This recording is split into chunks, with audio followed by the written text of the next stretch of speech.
guys, Plant-Based Gabriel here, and today I have some Pawpaws, and I am going to be letting some people try them for the very first time. Native to the area, they've lived here forever, but they have never tried the Pawpaw, so we're gonna see what they think. All right, we got a double-blind twin taste test going on of the Pawpaw. What do we think? Dude, Delicious. it's a mango, pineapple, what else is it? Mango, pineapple, and like, dude, it's just like amazing all around. Have you had anything like it? No, not at all. I didn't even know these grew here, man. Yeah, Until and I've you been living here came. for like 8 years. so we had good. this the whole time.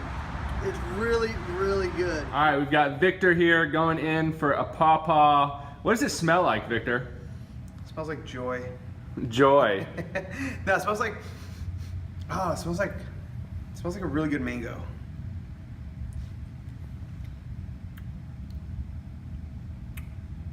Oh, it's really good.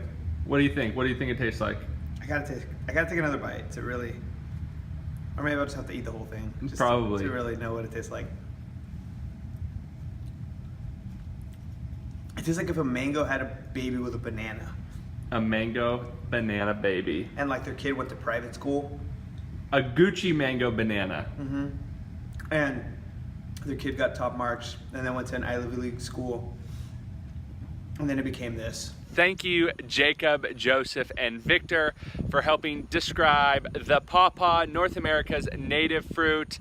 This was their first time ever trying the Pawpaw, and I wanted to give you guys a raw, uncut version of what it tastes like to try a Pawpaw for the first time. If you guys go ahead and give the Pawpaw a try, I hope you guys can find some. Please let me know how it tastes in the comment section below. And if you are on Facebook or YouTube, make sure you go ahead and give a like and subscribe to the page.